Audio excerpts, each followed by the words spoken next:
Hello everyone, I'm Tony Marfione with Microtech Marfione Custom and welcome to the library.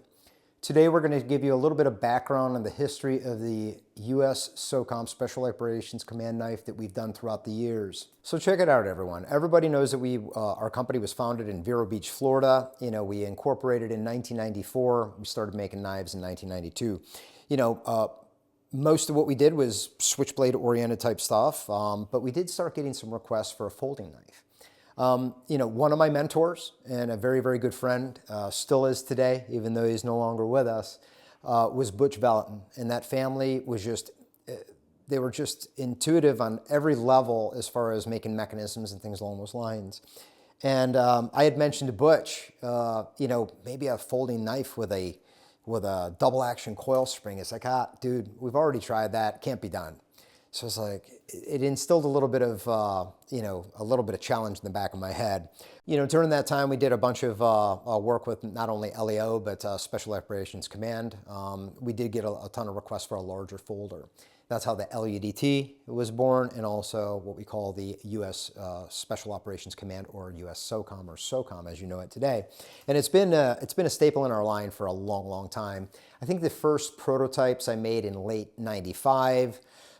Some more advanced prototypes, which I still wish I had, in '96, and of course we started production in early '97. But the very first pieces, I have a few here in my library here. I'll go ahead and take these out for you to see. Like I said, I believe that it was the Blade Show, either the '97 Blade Show, where I showed up with a manual action folder. It could be open and closed like a traditional knife, and then fired with a kick spring. So voila, the Microtech Socom double action was born, and Butch owed me a drink and a chicken sandwich. But nevertheless, those guys were always extremely encouraging to continue to challenge us. But we made a full manual action version. Of course, we made a double action and a tanto, as well as a clip point variation, which is one of my favorites. This one here is in a Devin Thomas Raindrop Damascus, the good stuff from the old days. But really, really neat pieces, and it's gone through some evolution over the years.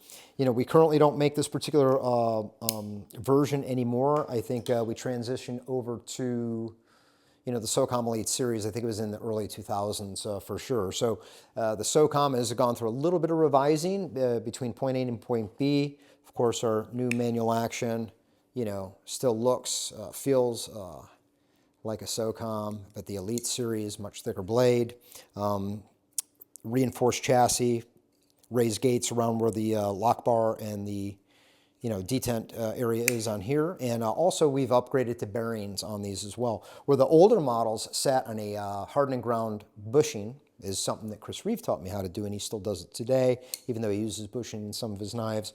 Some of our knives still have that. If you look at like the Stitch Auto and also the Socom Auto, sit on a hardened ground bushing, and then it just sits on pads, which, for hard use, grit, and all that sort of stuff, it's hard to beat. It's hard to beat that sort of technology. But, we currently make the Socom and the, I think back in the day we used ATS 34, 154 CM, but it's the Bowler M390 MK, and a clip point, a Tanto, and a Warcom version, which, and also an automatic. So the auto version, fantastic. This one here is in a olive drab with a apocalyptic finish, as we call it. Sorry, tongue twister on that one there. But probably one of my absolute favorites, and favorites of a lot of people out there. I know that these do very, very well across the board commercially, but also in our MilGov program. It's been a choice of military law enforcement for a good long bit, and it still is today. The skew, it's amazing how long this skew is stuck. And it's been in our line, and we currently are always at capacity on this particular models. So it's kind of neat, but yeah, I mean, that sums up the, the history of the knife. The very, very first ones, again, being made in Vero Beach. Very, very tricky. So, what makes that coil spring special is it actually has what's called a sear drum that sits up underneath the part. And I remember the biggest challenge that we had back in the day of making these is once I figured out the mechanism, preloading it. You had to preload it before you set the blade in the closed position to put the knife together. and I had to make a winder. I'll never forget the first time I was trying to put this together. I think it popped out and hit me right in the lip. But made that winder. I actually still have the winder. I'll have to get a little bit of B-roll to show you that piece. But neat the way that it works. And just super sexy knife. I still enjoy any versions of this, and it's a classic, a timeless classic that's been in our line for some time. But yeah, the coil spring, that was the answer to that. But each one of these had to be timed to the actual button itself, so it wasn't, you know, for larger production, it wasn't always that great. That's why it was eventually replaced with the Socom Elite. So yeah. If there's any other models that you want us to talk about or go over the history of, we would love to go ahead and take a look at that. But in the meantime, definitely stay tuned for more great history on some of the Microtech and Marfione custom brands. So take care, like, share, and subscribe. If you like this video, I would love to hear your comments. Thank you very much.